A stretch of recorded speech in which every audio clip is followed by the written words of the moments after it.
হাই friends, মই আয়ুষ ৰং চেনেলত সম্প্ৰচাৰিত হৈ থকা সূৰুযমুখী ধাৰাবাহিকখনৰ আজিৰ খণ্ডটো চাবলৈ বহুত বেছি ভাল লাগিব, কিয়নো যোৱাটো খণ্ডত শেৱালিয়ে অমৰৰ ওচৰলৈ গৈছিল আৰু তেতিয়া শেৱালিয়ে উপায় বিচাৰিছিল। আৰু তেতিয়া অমৰে চহৰত থকা মহিলা আশ্ৰমত বাস কৰিব কৈছিল আৰু তাত বাস কৰিলে তহঁতক আৰু একো অন্যায় কৰিব নোৱাৰে বুলি কৈছিল। আৰু তেতিয়া শেৱালিয়ে কেনেকৈ যাম বুলি কোৱাত অমৰে ফোনৰ নাম্বাৰটো বিচাৰিছিল আৰু তেওঁ সুধিলে গম পাব। তেওঁ গাড়ী চলোৱা মানুহ ঘূৰি ফুৰি থাকে, ক'ত কি আছে সকলো জানে বুলি কোৱা দেখিবলৈ পাইছিল। আজিৰ খণ্ডটোত শুনক যে ৰত্নই পইচা দিছে সেই কথাটো পৰীক ক'ব আৰু সি ক'ত পইচা পালে বুলি সুধিব।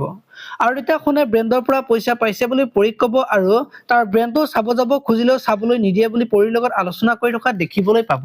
ইফালে আকৌ শেৱালিয়ে সোণৰ নাম্বাৰটো বিচাৰি পাব আৰু অমৰৰ ওচৰলৈ যাবলৈ ওলাব।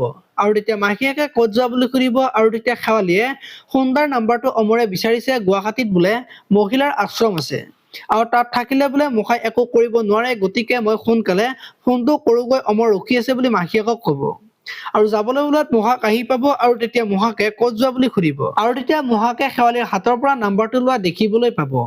আনফালে আকৌ শেৱালি যে অমৰ ওচৰলৈ যাব আৰু মহাকে যে নাম্বাৰটো লৈ গ'ল সেই কথাটো অমৰক ক'ব। এতিয়া বাৰু অমৰে কি ক'ব দেখিবলৈ পাব আজিৰ খণ্ডটোত। আপোনালোকে সূৰুযমুখী ধাৰাবাহিকখন চাই কেনেকুৱা পায় কমেন্ট কৰি জনাব। আৰু যদি আপোনালোকে এতিয়ালৈকে চেনেলটো ছাবস্ক্ৰাইব কৰা নাই তেতিয়াহ'লে চেনেলটো ছাবস্ক্ৰাইব কৰি ভিডিঅ'টোত এটা লাইক কৰি দিব। ধন্যবাদ।